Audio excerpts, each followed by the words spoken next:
The station with the best music. Best music. I love the music. Best music. In your face. All over the place. We're online 24/7. 24/7. You're listening to the hottest internet station.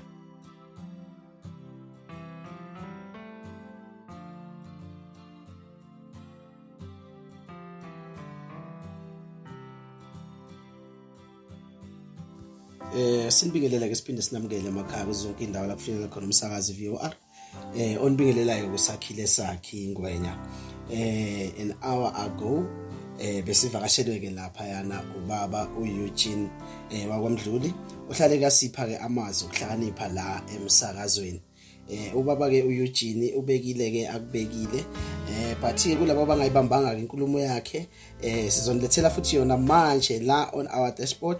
Stay tuned uhlale nje nathi ke somsakazo iVOR sizazokulethela ke inkulumo eqoshiwe.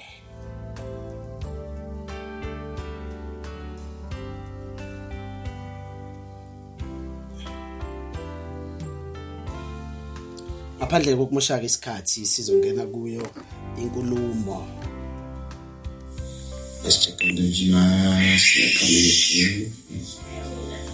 Comments will appear there. The report is up. Yeah.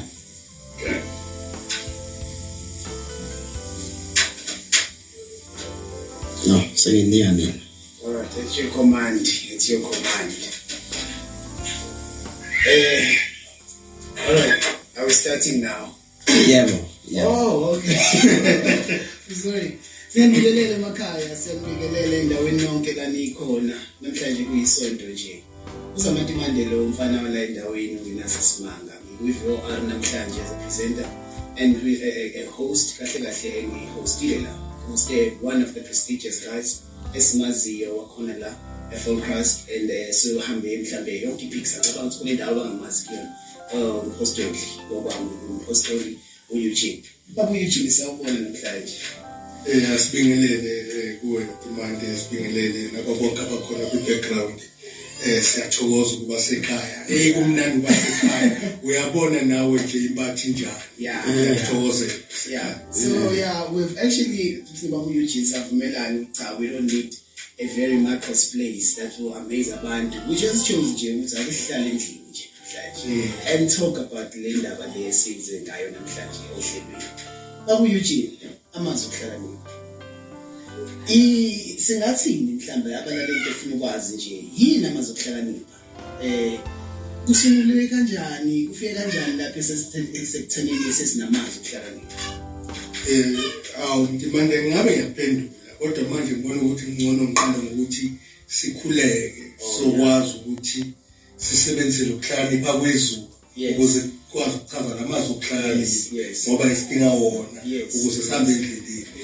Siyakhuleka nje baba wethu oyise wenkosi yethu Kristu Jesu usihlwa nje akekho ofana nawe akekho olinganiswa nawe wena wedwa umkhulu ngaphezulu. Bakhona abanye abonkulunkulu siyabazi ngamehlo banemehlo kodwa ababoni banezandla ababambi banemlomo abakhulumi banenyawo abahambi kodwa wena wedwa ukona yonke indawo ngesikhathi esisodwa usenzela umusa ukuze sikhone ukukhonza sikhonze sijabulile noma kwezinye izikhathi kuba buhlungu kodwa ukukhonza sihlezi sikhonza ngoba sazi ukuthi ukuhlakanipha nokuphila kuvela kuwena uze bephakade. Amen. Amen. Sengiyaphendula ke msakazi.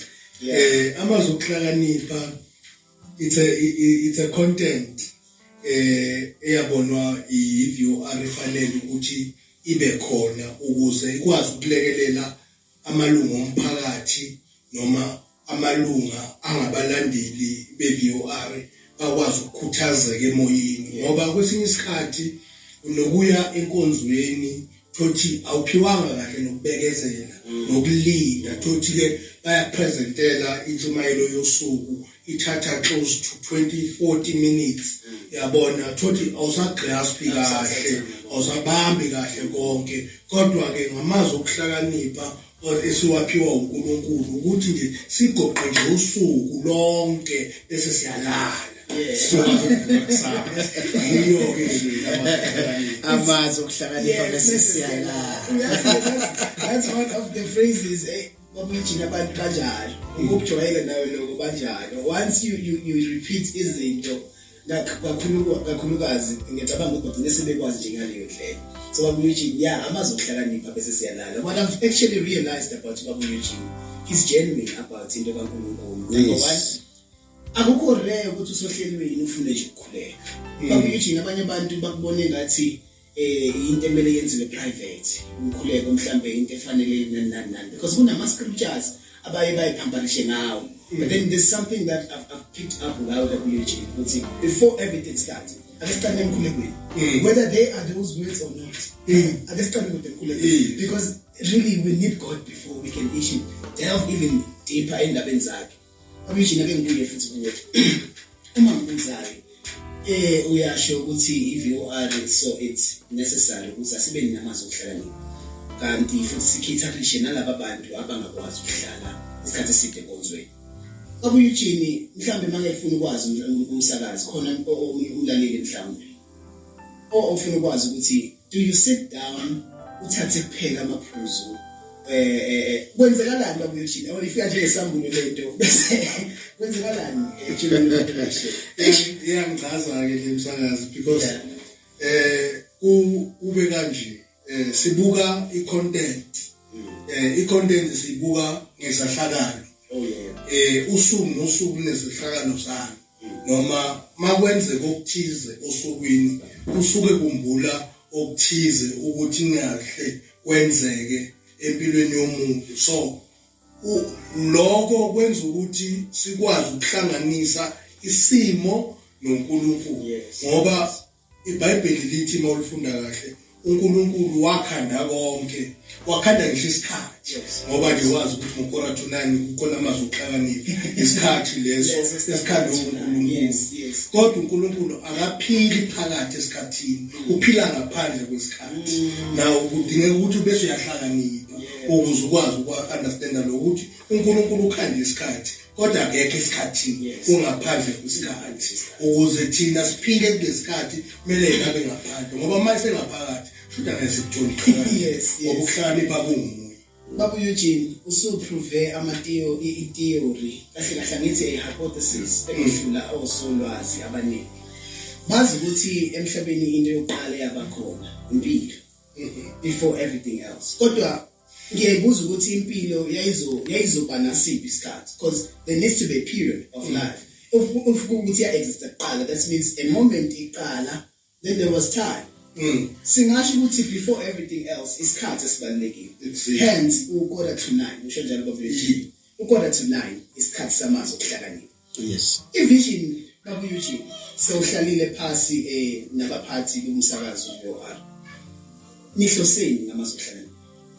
Uyabona nje umsakazi i-vision sigibele phezulu kwayo njengoba sikhuluma ukube sifuna ukuyichaza bengabe sihambile sayobhala incwadi ukuthi naku kuzoma kanje ngosuku oluthile kume kanje manje ivision ukuthi sikwazi ukwakhana sakhane yonke lemphakathi njengoba siconnecta namadot siconnecta kahle ngokwakhana. So siqale ngalomhlobo ukuthi siqala sakhe i-fan base because yonke into kumele ibe ne-base.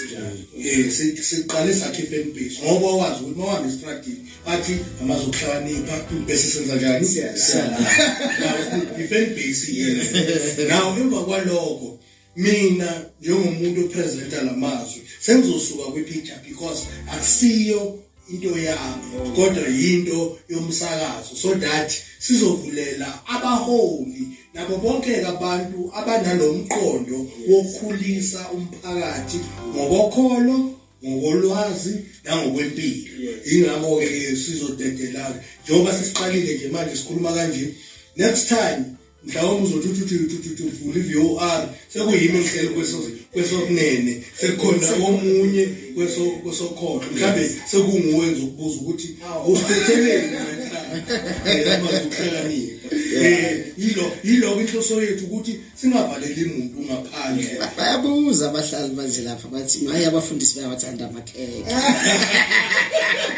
Icacile Benzakalani nabafundisi namakheke?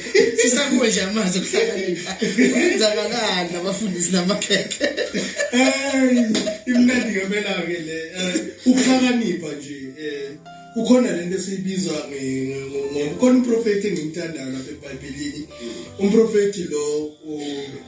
Umprofeti ehambela izizwe zakwa-Israyeli ehamba kunabantu abenza izinto ngendlela yabo kodwa kukhona nje oyedwa nje wesifazane owayenendodana eyodwa owayeshonele umyeni wafika wathi kena uzokhona ukwenza icebelengwane lekhekhe adle yena nendodana yakhe bese bayafa. Kodwa ke umprofeti wathi qala ngami ungenzele ukuze sibone ukuthi uNkulunkulu angeke akwandisele yini emva kwalokho kwanda waba nokuchichi. So mawubona lokhu kwamacebelengwane kusokwenzela ukuthi ke lokho esikwenzayo kwande kungapheleli la kithi. Na uzoba nenhlanhla ekhaya ukuthi ke uthole amakheke asendile noma lapho ufika khona bakuphathe kahle le inhloso. Okay. Bebona babuyeji ngikhumbula ivesi ngiyangcolisa babuyeji. Uyabona uJesu melinga usathana. Ya. Abishina kade mhlawumbe umuntu kamoya phela wena. Abishina sokulinga usathana. Yeah. Melinga usathane wathi akubona isikwa kuphela umuntu akaphila ngaso. Amazwi okuhlakanipha are one of the elements zokuthi abantu bephile emhlabeni. Take it from me. Babu Eugene, into enisilethele yona emphakathini, I need to say on behalf of the community, it is really significant and futhi siyabonga kakhulu. So Babu Eugene, ake ngibuzeke, usuthintile nokuthi abaphathi bazovumeleka ku-platform and mhlambe kungaba khona nokunye edwayo ngaphezulu cishe indlela engizwe ngayo Babu Eugene.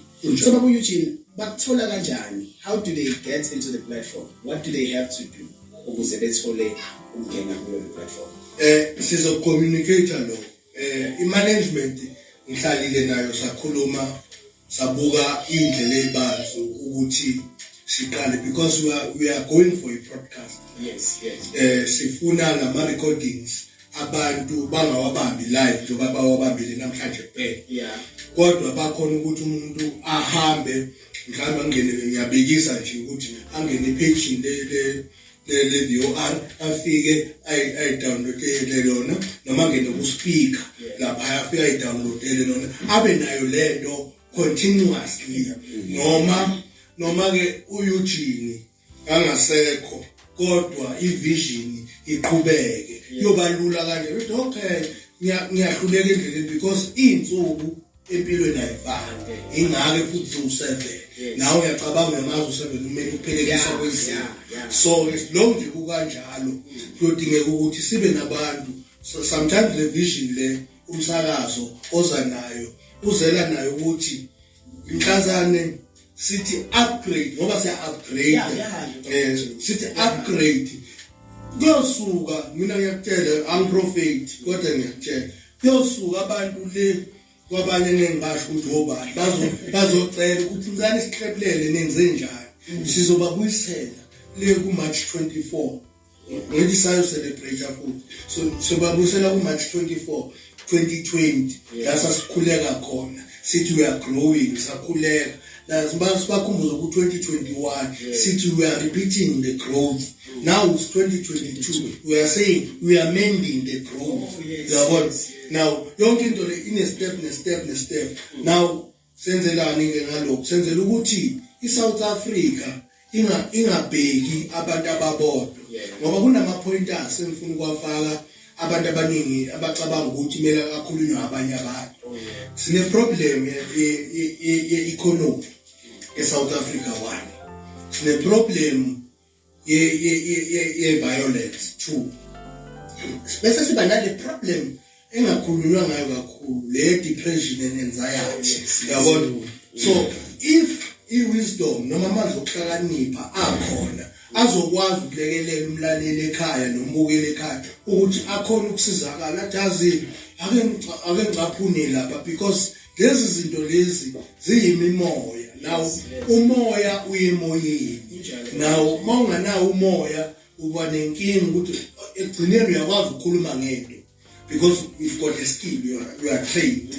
Now kodwa mawunganawo umoya, mase kufika umoya uyakoverpower because umoya awukho kuwena. So sizama ukwenza into efana nalezo. Ingakho amazwi okuhlakanipha abaluleke kangaka.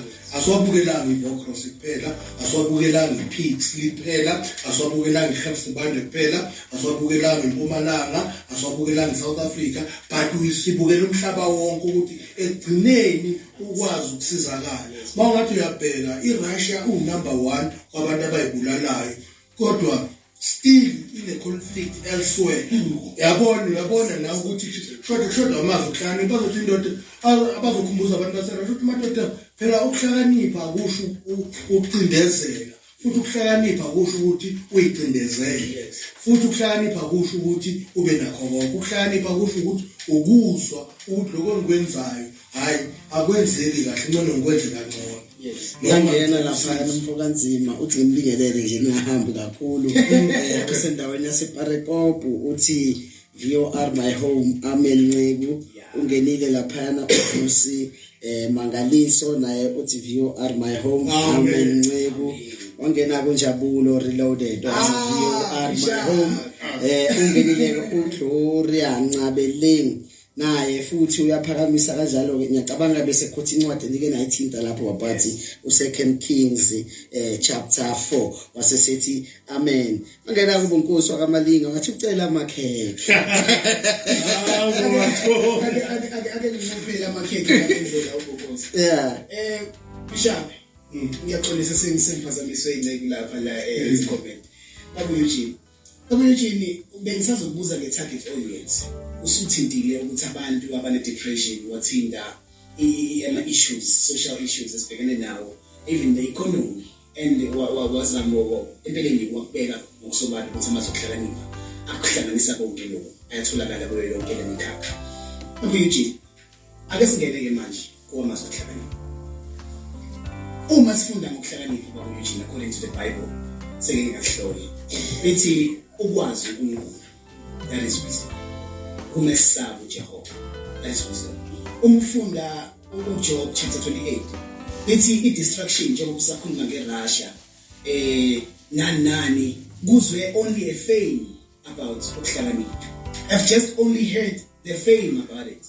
Bese lithi uNkulunkulu wazi indlela yakho uyakwazi, wakuhlola, wakutesta, wase ethi impela ukumesaba uJehova is wisdom, and shunning away from evil is understanding. Eugene bengifuna nje ukundlelela. Sicela singene kuwona zokuhlakanipha. And sibless ababukeli bafuna amakhekhe. Anibaphe amakhekhe okuphila. Azi ngezinto engifuna ukuyifaka la ndimande. Ngizazwa into eyodwa ukuthi uNkulunkulu he never failed. uNkulunkulu wazi izolo namhlanje ngekusasa. Yabo. Now lokhu ukuhlakanipha bodwa. Now ezinye izinto nokubuka nje ukuthi travel these past few days nokubuka ukuthi yena sometimes ezinye izinto uNkulunkulu mayezenza usukenzela ukuthi wena ungizwe understand but was. Yabo, because knowledge is power than to understand. Because you can understand but not know ways. Yabo. Now so ngibuka ukuthi kunenceke lapha eBhayibhelini lensuka ngisathanda ukubiza amagama ethi ngoba ugcina babiza wena ngazo. Yabo. Kunenceke lapha eBhayibhelini mayithatha isitulo sobukhosi yathi ngiyakubona konke Nkosi kodwa ngicela ungiphe amandla noma ungiphe ukuhlakanipha ukuthi ngikwazi ukwahlulela isizwe sakho ngale ndlela ofuna ngayo. Now meaning ukuhlakani asikhuluma ngokuhlakani, so sikhuluma ngoNkulunkulu uqobo. Ngoba awukwazi ukuphila ngaphandle kwaNkulunkulu. Abantu bangenza nayo yonke itheology beze nawo wonke amaphilosophy. Kodwa everything iqhamuka kuNkulunkulu. Njengoba sinalama vision esinawo, njengoba sicommunicate njengoba sicommunicate, it's because of God. Uma uNkulunkulu singamqhelisa konke lokho esinako kungaba kubi. Kona angeke akususe. Njema ngikhuluma ngoLwesihlanu ePretoria leseGarankuwa. Ngikhuluma ngokuthi uNkulunkulu maye kubusisa, ukubusisa wenza kahle. Akubusise wenza kahle. Akubusise kuyisikhathi, akubusise ngasisi isikhathi. Now uhlakanike lo. Again ubuke ukuthi uhlale kanjani uNkulunkulu. Mayese kubusisile, mawungasamkhonzi uyasuka kuwe.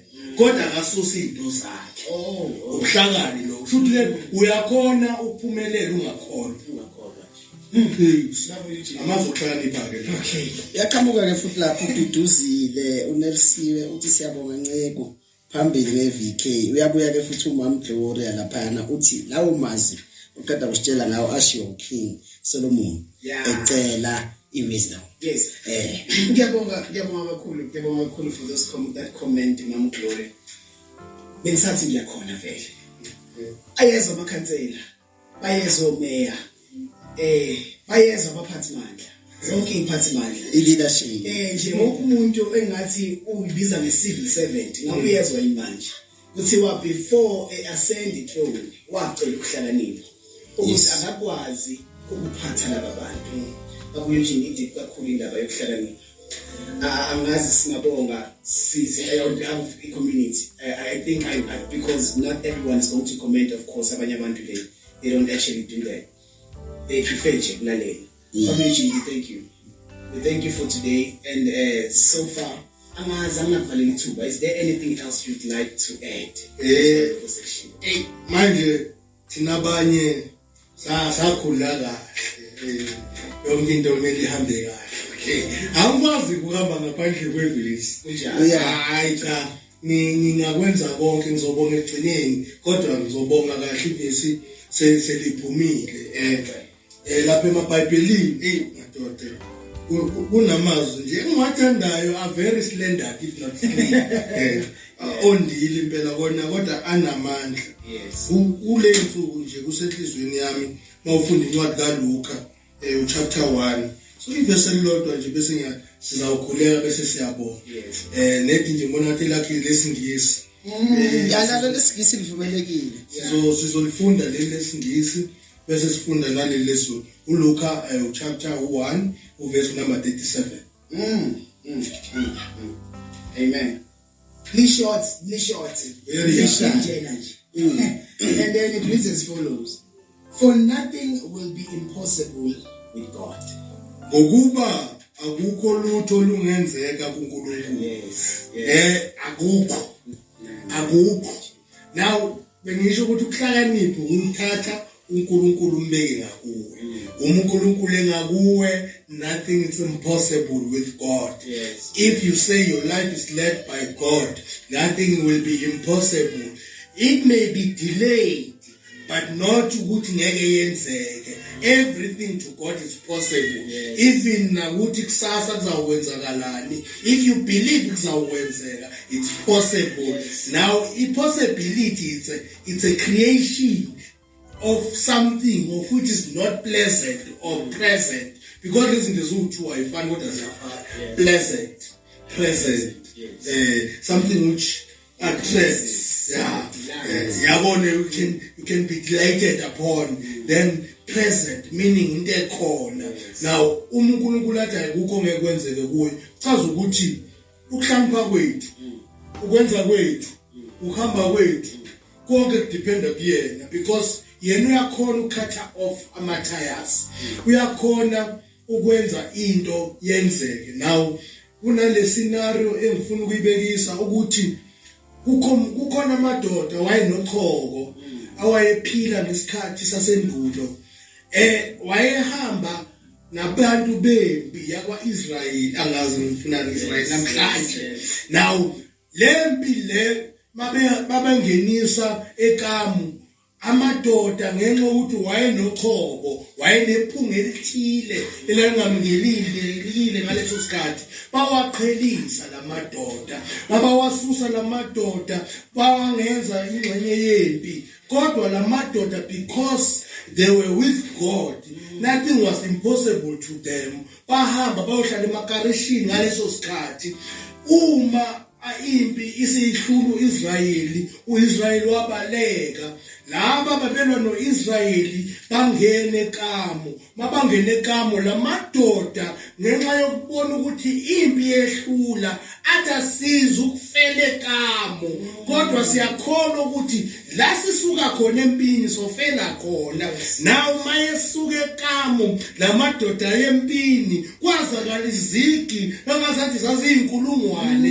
bese labantu laba babethi bayazi labantu babethi bahlakaniphile bayenqoba impi bathuthumela bathuka ngangokuthi bathi ngeke ikhone ukuyimela impi babaleka kodwa guess what labantu abanochoko ibona bawinimpi bangalwile ukuhlakani kukaNkulunkulu lobo ingakho ukuthi ngisho namhlanje ukuthi you can do everything by yourself but if God is not present in your life it means lokho kwenzayo uyadlala futhi ucela ungasifaki ke thina udlale wedwa lengaphandle kodwa ke uma ufuna into zakho iphumelele futhi uma ufuna into zakho zenzeke thatha uNkulunkulu umfake kuwe mazomfakela uNkulunkulu uzokwenzela yena mayesekwenzele abantu ngeke babonge wena kodwa bazobonga yena ingakho nje sengivala babengwenya lento yangithinta man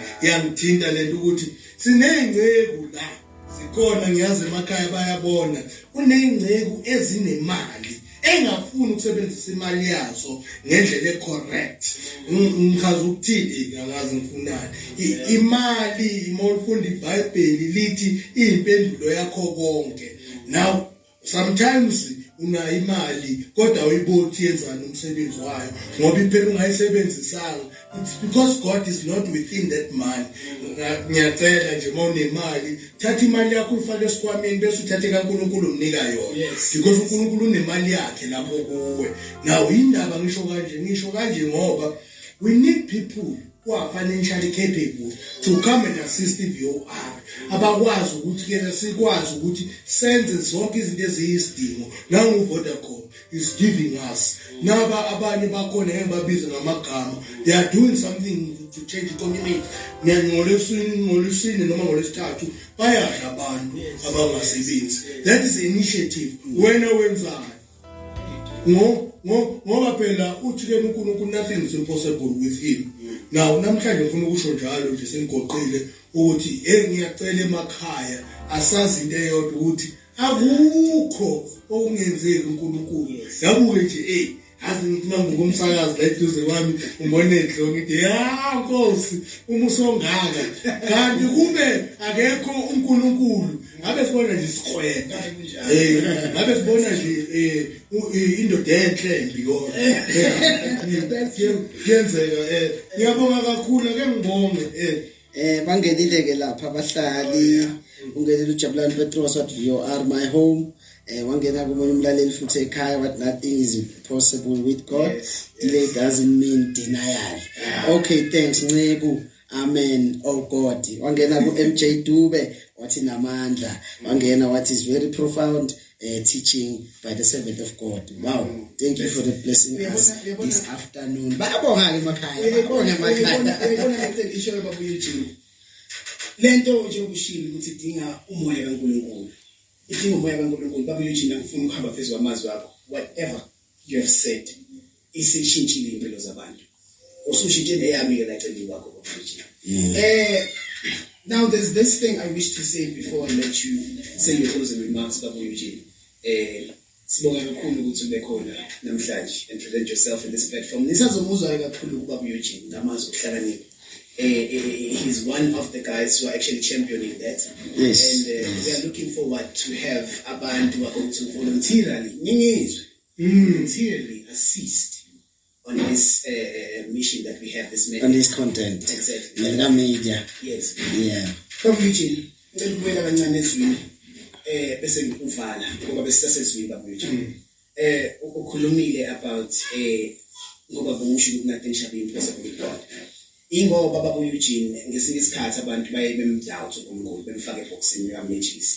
Bebuke ngathi uyakwazi ukwenza ezinye izinto ezinye akakwazi. Baba Eugene uthini ngale statement sabantu esithi uNkulunkulu usizo isizayo? Iphutha. Yes. Iphutha sifuna ukuqondisa iphutha. uNkulunkulu usizo isizayo. NgakuJesu azange angene endaweni engcwele kanye ehlukane kabili kodwa angene kayi-1 kube abantu ukuthi le is very deep le ubuzayo. Phela uyakhumbula ukuthi umuntu wayenganasono ngokudala kwakhe. Sangena isono wasehlukana uNkulunkulu nomuntu wasekudinga umsizi. Baqinisile kodwa kwelinye isayidi ukuthi usizo sasesiyadinga. Ingakho abaprofeti bebangena endaweni engcwele bafaswe ngey'ntambo ey'nyaweni baphethe igazi lezimvu nemlotha wamathole ukuthi ke bahambe bayoxolisa uNkulunkulu on behalf of people. Yabo lo mhlatshelo lowo asangusebenza because labo bantu labo bebadonsa mangabe ngekho ngcwele ongena endaweni engcwele because beshayela same time bags. Wafika uKristu kanye asilivule le verse khona zoba right lapha encwadini yabase bathi incwadi yabase masinyane incwadi mnandi le lapha etholakala incwadi namaHebrew chapter 10 from verse nje noma safunda from verse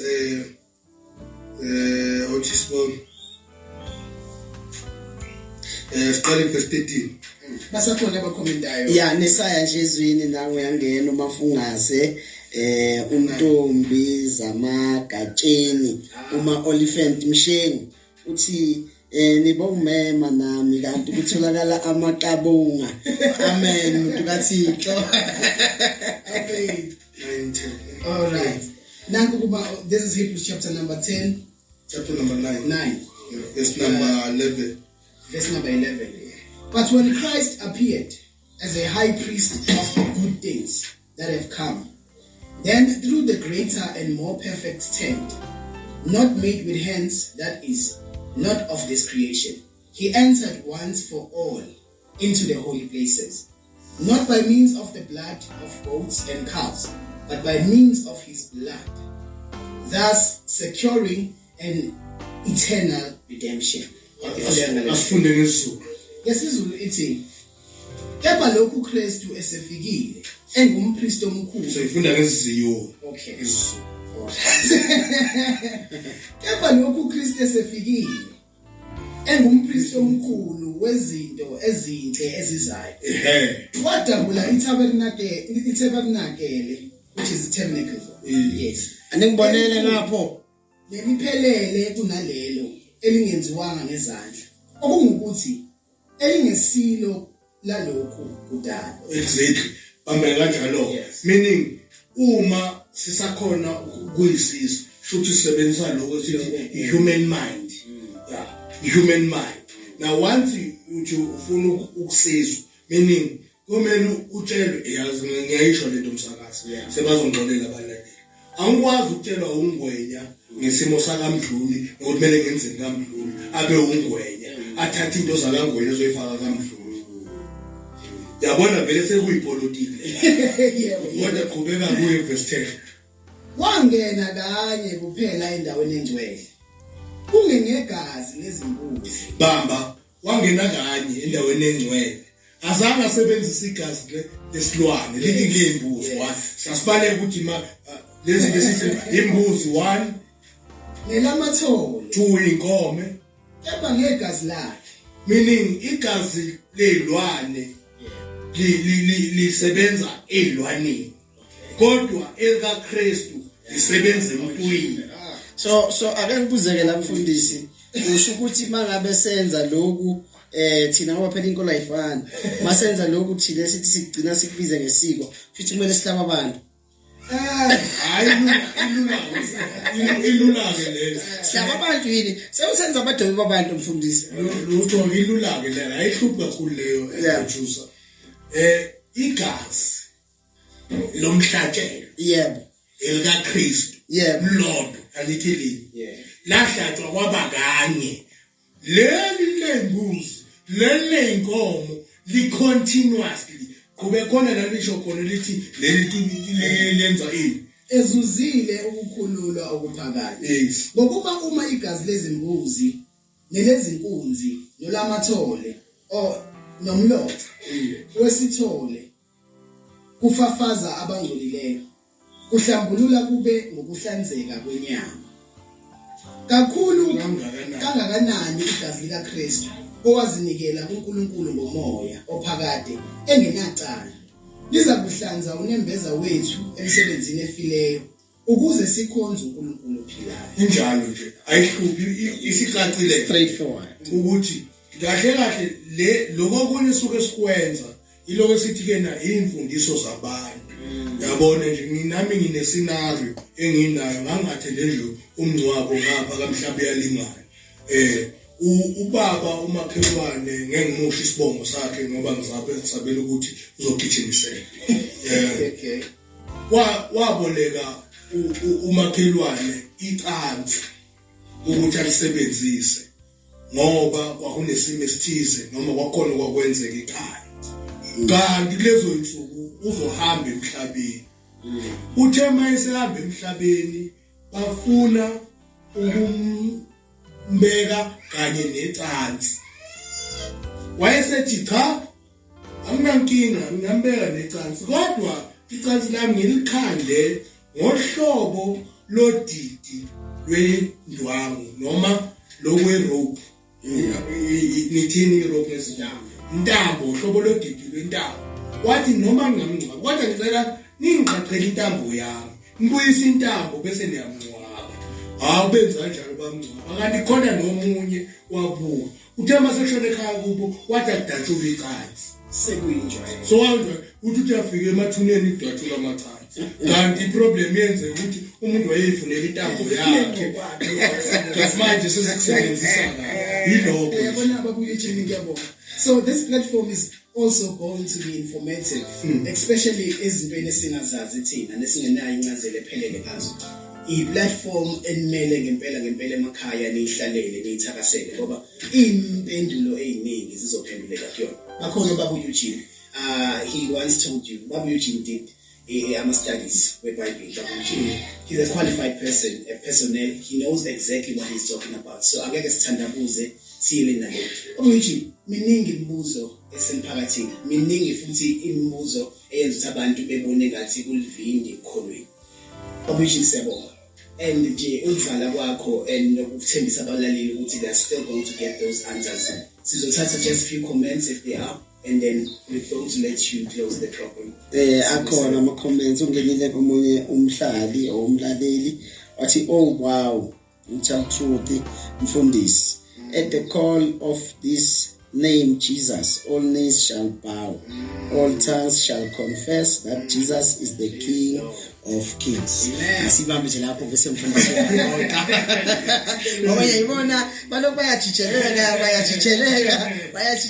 hayi kusho ukuthi ngingaze kushayela ukora tonight usanga kangena amazi okuphila aloka kusaphila ngiyafisa ngesivale kodwa nje the few things engifuna ukuzisho bese siyavala. You see impilo ingichaza ngento eyodwa. The things engifuna ukuzisho la ngiyazi zi-unpopular ngizozisho kodwa because for the sake of betterment of the community uproducer uzongifakazela sisa emazweni okuhlakanipha sizoba nezangoma khona la sizokhuluma amazwi okuhlakanipha sizoba nezinyanga khona la sizokhuluma amazwi okuhlakanipha sisazoba nje nabantu abafana nje namabandla oZCC abotirani abo seven Adventist oShembe noNazaretha sisazoba ukuze sikhombise ukuthi sivese kangakanani ngevision kodwa nje namhlanje besakha nje isithombe sokubonakalisa ukuthi ngempela sizosebenza. Remember mhlawumbe nje ukunihalisela nje emakhaya sina guest ready coming from Ohris. It's ready sinayo igas ready coming from Pretoria. They are ready. It's not gas ebuye Kimberley. They are ready. It's a person representing Amakoisile.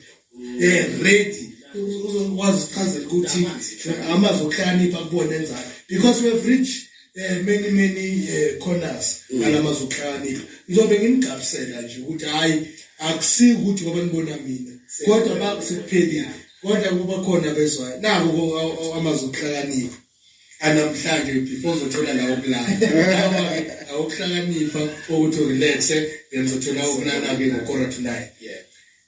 Anything in your mind is everything in your eyes.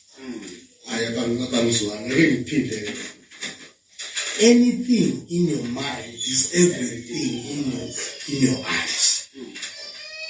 Amehlo abona ingqondo ibona amehlo kodwa akukho kungcono ukudlula ucabanga ngaphambi kokuthi wenze into oyibonayo. Now ukuze ukhone izinto zenzeke susa amehlo yakho ezintweni ongayicabanga.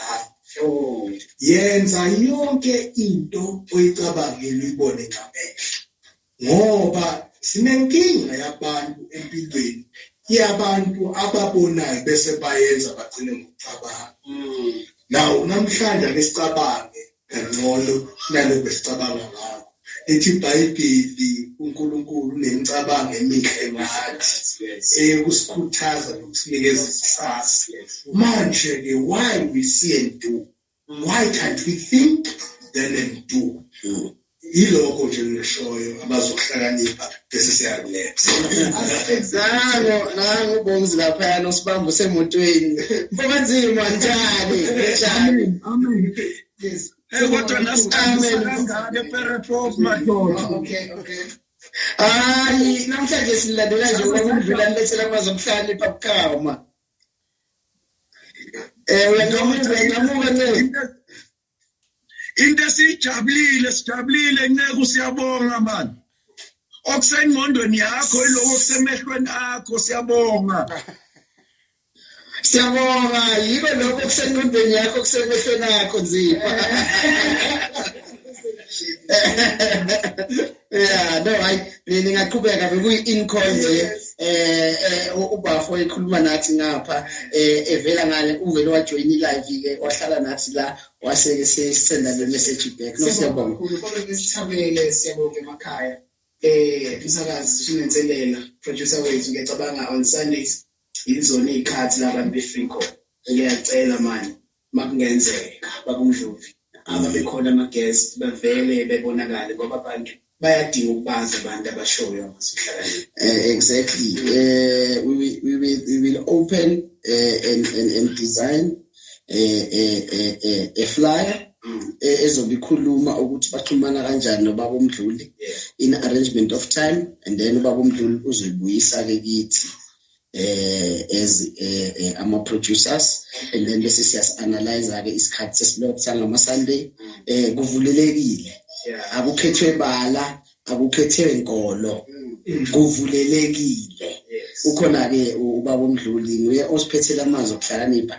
Nami-ke ngingumkapa ngama-guest nje babefika ngithi hayi shonani nayo indlela madoda, nayo indlela ekumele niqale kuyo, because asifuni ukuyiphazamisa lento ngoba sisuka naye kude kakhulu. Bakhumbula i-View R 2020 wasilethela umkhuleko, you was the first, and 2020 khumbula i-View R bezalo. True, very true. So it was 2021 ubelewe nathi. Yes. 2022 It's not with us. Usasenathi. So uyabona ukuthi le journey iya-connect, so we grow as we connect the dots. So siyacela nje abanye abaneyifiso sizoba phushela thina la ekhasini lethu lomsakazo bazokwazi ukuthi badibane nobaba uMdluli direct bese bayahlela-ke kanjalo ngoba phela ngewuthathe mina ngumdlali webhola uthi ngiyoshumayela awukudlala ngozofinish chase number 7 chase number 8 nane 18 area phakathi bathi abantu kanti kwenzakalani kwisonto Ngibona le ikhakamela. Yeah, no, yeah, kulimalekile nje bathi sibambe lapho. No, siyabonga kakhulu. You are in actually in VOR and let's say lolu hlelo wherever you are. Siyabonga as a position umsakazi ukuthi we grow as we connect the dots. Omunye wathi we cannot connect the dots looking backwards. Exactly. Looking forward. Siyabonga kakhulu Sibongile Sithamele until we meet again. Uzama Ntimande mfana wena Simanga was your host today and ubaba uMdluli. Thank you very much.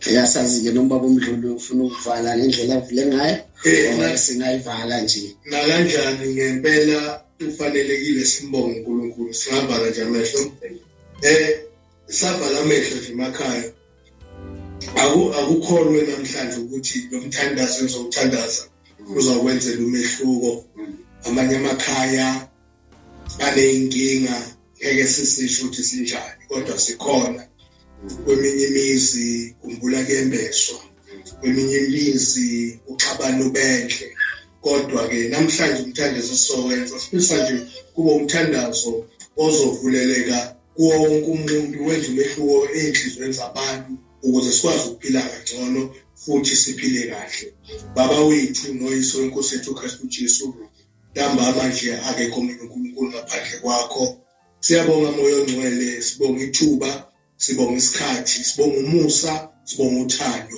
ukuba wena bungafisile futhi bungathandi ngabe lesikhathi azange sisithola azange sisibone sibonga ukuthi wena ukhulume neinhliziyo zethu wasikhumbuza izinto ezibalekile zokuphila simakade ukuphila kwethu sikunikeza wena abanye bethu bayafisa ukuthi baphumelele kodwa abazi kubambeke kuphi namhlanje sikhulekela ama-breakthroughs ukuthi ke nake bakhululeke bathole into zabo baba wethu abanye kusasa baya kuma-interviews balekelele moya ongcwele ukuze bakhone ukuphumelela abanye baya kuma-business meetings simakade lama-deals abawafunayo bawathole simakade abanye bayoqala imisebenzi emisha simakade balekelele baqale kahle abanye baqala ijeni yokuzila abanye baqala ijeni yokujabula abanye baqala ijeni yokwenza lokhu nalokhu siwaletha wonke lamajini ekhoneni bakho ngoba siyakholwa futhi siyakuthemba moya ongcwele uthando lwakho ahlale kithi nabo bonke abasilalele ukuze kuyinkosi yethu Kristu Jesu amen.